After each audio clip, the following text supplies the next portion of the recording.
আগামী 1 আগস্ট রাজ্য জুড়ে শুরু হচ্ছে জনগণনা 2027 গৃহতালিকা কার্যক্রম। ডিজিটাল পদ্ধতিতে তথ্য সংগ্রহে সম্পূর্ণ প্রস্তুত পশ্চিম ত্রিপুরা জেলা প্রশাসন। নির্ভুল তথ্য দিতে নাগরিকদের সহযোগিতার আহ্বান।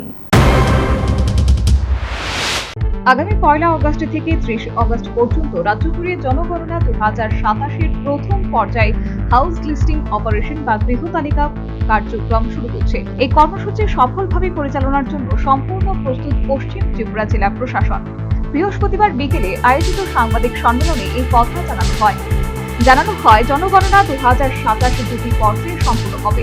প্রথম পর্যায়ে প্রতিটি বাড়িতে গিয়ে বাড়ি ও পরিবারের বিভিন্ন তথ্য সংগ্রহ করবেন গণনাকারীরা।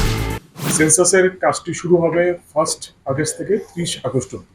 1 তারিখ থেকে শুরু হবে, 30 তারিখে সম্পন্ন হবে এবং এই ফেজটি হাউস লিস্টিং অপারেশন, অর্থাৎ বাড়ি বাড়িতে যাওয়া, এনুমারেটর যাবে এবং এই সময়ের মধ্যে এই কাজটিকে সম্পন্ন করবে আর কি।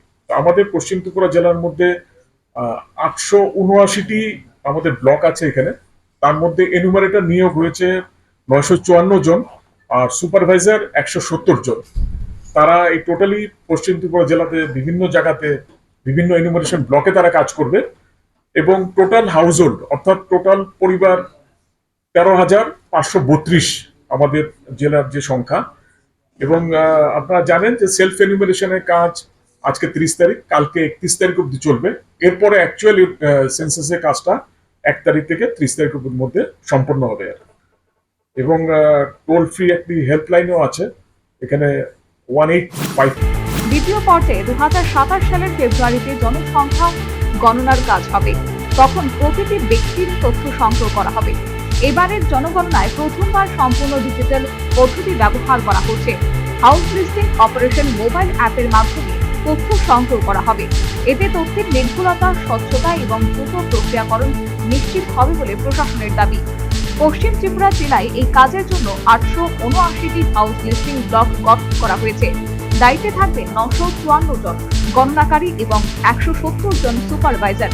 সকলেই ইতিমধ্যে প্রশিক্ষণ সম্পন্ন করেছেন। প্রশাসন জানায় 17 জুলাই থেকে 31 জুলাই পর্যন্ত প্রথমবারের মতো স্বগণনার সুযোগ দেওয়া হয়েছে।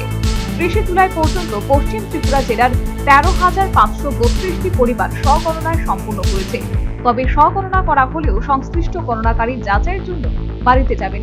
তাই স্বগণনার আইটি সংরক্ষণ করে রাখার অনুরোধ জানানো হয়েছে।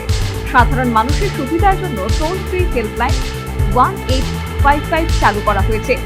জেলা সদর সহ 12টি চার্জ অফিসে সহায়তা ও অভিযোগ নিষ্পত্তি কেন্দ্র খোলা হয়েছে।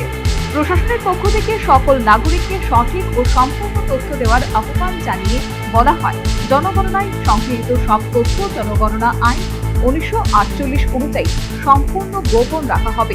Bureau report, news vanguard. Step into a place full of new ideas and opportunities at Techno India University Tripura, where you learn, grow and build your future. A place that truly helps your dreams become a reality.